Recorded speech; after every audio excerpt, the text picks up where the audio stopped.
Hello, welcome if you're new, welcome back if you're returning. Today finally is part 2 of the French country inspired master bedroom makeover. It was a bit of an epic job, I've got to be honest. I was doing it on my own. My husband's been working, he's been really busy, so I had to tackle the job on my own. The room was left over from the renovation that my husband was working on before when we moved in. The house was supposed to be done by the time we moved in, but we had a really quick closing date on our house, and so we moved in knowing that a couple of things had to be done. This was the main one. The master bedroom had to be decorated, the ceiling has to be done still, and the flooring has to be done. But I did what I could. And as you can see, it is in a state of bad repair, so there was quite a bit of old wallpaper to come off, there was some cracks to be filled, and that's just to get started. It took me a couple of days to get everything off the wall. It looks like they had a headboard there at some point made of glass or something, sticky tile, very snazzy. So it took me a couple of days to clear all the wallpaper, do all the patching, and just to get it ready to start painting and wallpapering.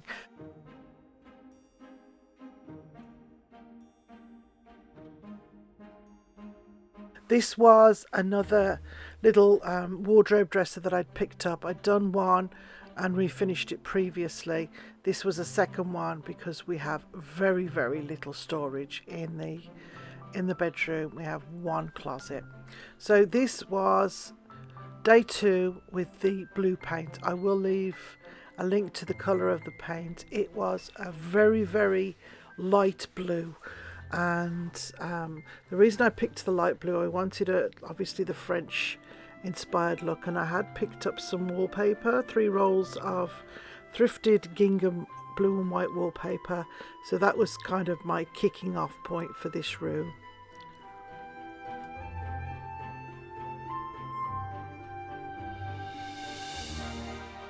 So as I said, I haven't painted the ceiling. I was having a hard time getting around all the furniture, so I figure we have to clear the room to do the flooring.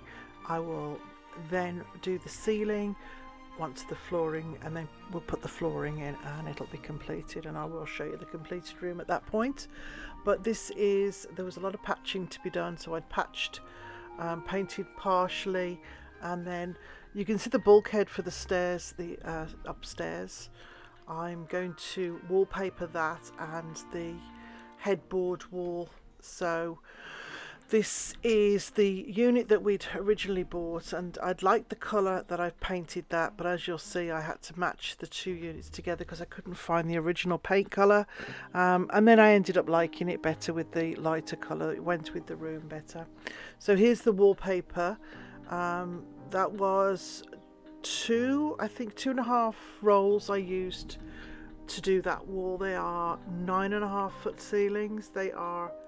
And it was very difficult to do on my own, but I did manage to get it done. The walls are, of course, it's a really old house, the walls were so far out. You can see I'd had to try and keep my plumb line, and it was hard, so lots of fun trying to get those lines straight, but I managed it and it does look quite cool. The other part of the wall, which was the bulkhead, that was difficult trying to do that on your own, because it was defying gravity, but very pleased with the result. So I thought I'd have a go at a homemade bed crown. This was a dark shelf, it's made of wood, and it was like hollow in the inside, and it's one of those that you have 2 screw holes at the back.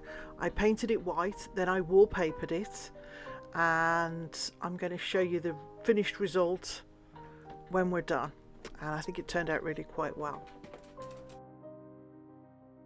So when it came to the window treatment, these were the curtains that I bought from the last house. They were in the pink bedroom and they're beautiful, so I'm going to put these back on in the winter time, but in the meantime I wanted something light and airy.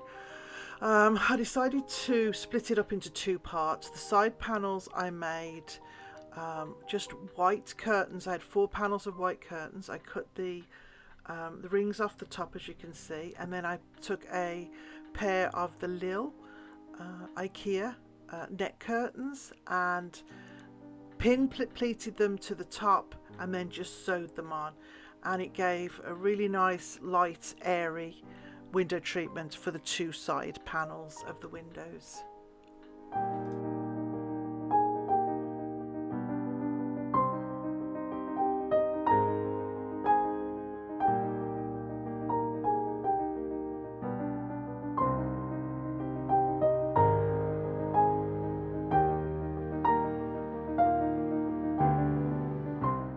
This is a really cool little thing that I've been doing for many years with baskets. I make lids for them so that you can stack them, because a lot of these baskets are very pretty, but you can't stack them without the lids. So what I do is I trace the shape of the basket onto a piece of white foam core that you get from the dollar store. So you make it so it's just bigger than the shape of the basket. You then draw a line around so that you've got a fine line that you can trace, and you're going to score through this line, not go all the way through because you're going to bend it. Obviously you're making a lid, so you're going to score the square, and then you're going about an inch and a half outside of that, which is going to be the turn on the box. There we go. So what you're going to do is you're going to score that, and then you're going to cut your corners out, and you're going to tape this all the way around, and you have then got a box lid. So as you can see, you join them together. You can glue these, but I just use painter's tape because it's great for gluing, and it's great for keeping it in shape. It keeps it it's not bulky, and you can stick things to it. If you're using the other tape, like Scotch tape, it's a bit slippy, and the adhesive doesn't always work with it. So as you can see, try to make sure before you finish the job, make sure it fits on top of the box, and then you tape it all the way around just to give it that little bit of extra security. And then you can either cover it with fabric, or as I'm going to do, I'm taking the rest of the wallpaper and I'm going to literally wrap the lid with it. This is a great little hack if you have matching picture frames and you want to make mirrors. I had two oval picture frames. I took the backs out and I silver leafed the inserts, cleaned off the glass and gave it a quick paint, and got myself a matching pair of mirrors for $3. So finally, the finished master bedroom. We don't have a door. I think it's in the basement. It's just to be hung. But in the meantime, I grabbed the navy blue velvet curtains that came from one of the bedrooms at the last house. I put both pairs on curtain rod, and now I've got a doorway. I'm just going to sort of let you look at the room, and then I'm going to touch on things as we walk through the room.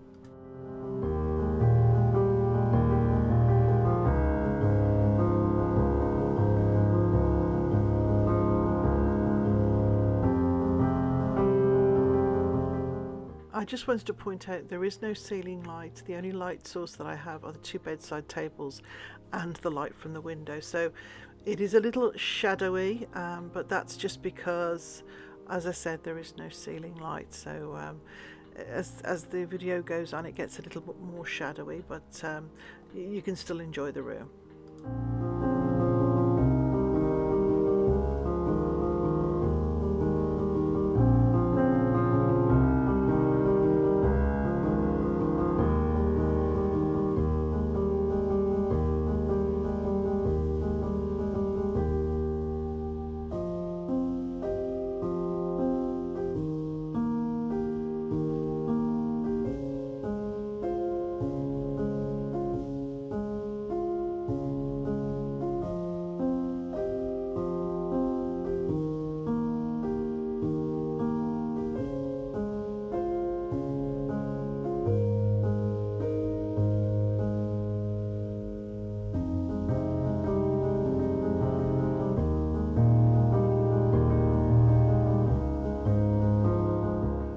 If you remember from the part one last week, that's the mirror that I made.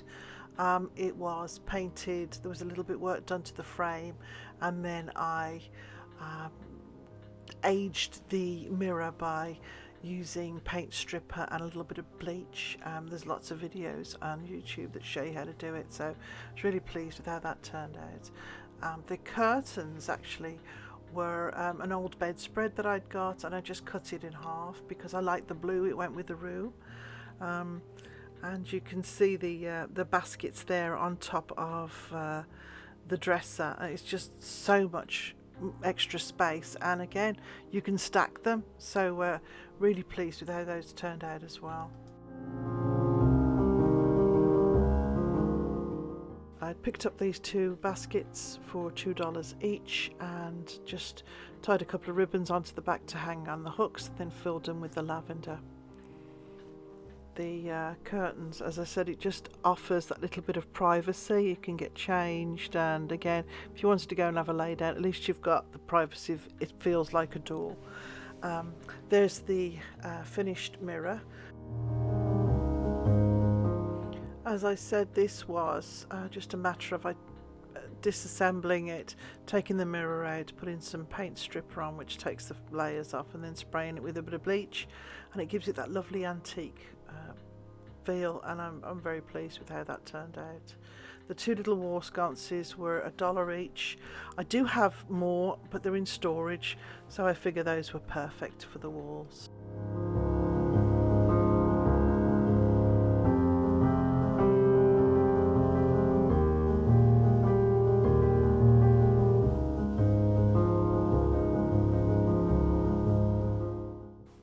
I just took the mixture of the wall paint and the trim paint and painted the units to match, just because I couldn't find, as I said, I couldn't find the original paint colour, so I just wanted everything to match in the room as much as I could.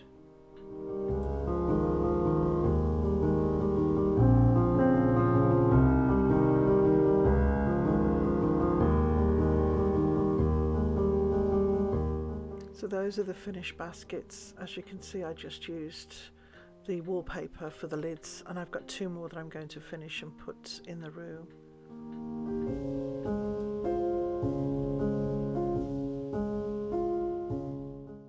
I just pulled the little slipper chair from the living room just to add, because the colours were just so perfect for the rest of the room.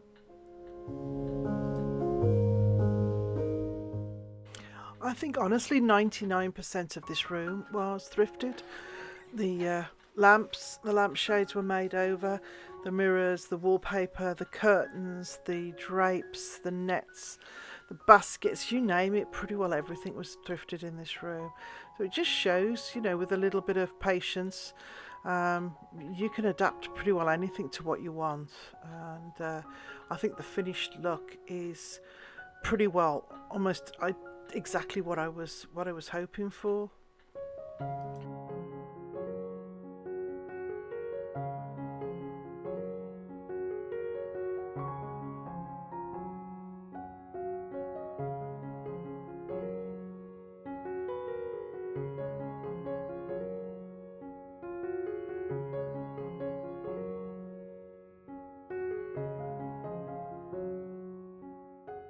The two side tables that was in the entryway as you came into the house. That was one I picked up at a garage sale a couple of weeks ago. The other side it came from the attic room when I did the makeover at the last house. And there's the bed crown, which is just a little bit of lace and net curtain that's just stuck up inside the shelf and then placed on the wall. And I think it's a big impact for $4, I think it was. The pillowcases, I just threw two pink pillowcases in just to as a relief from the blue, and then the big European size pillows were I think those were $1 as well, and the nice big white lace pillows. The bedspread, as I said, this was a bedspread, and I really liked the colour of it and the pattern of it, so I just cut it down the middle and then left it so that the fringe was hanging down as another little feature of the curtains.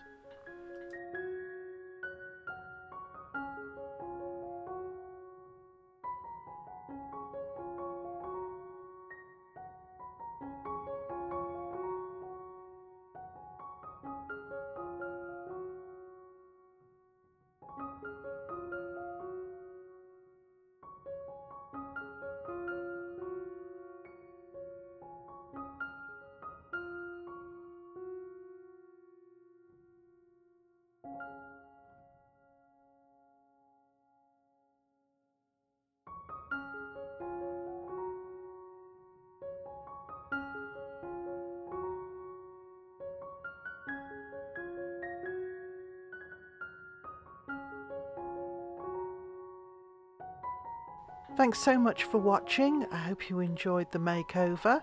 Don't forget to subscribe and give the thumbs up if you haven't. We'll see you next time.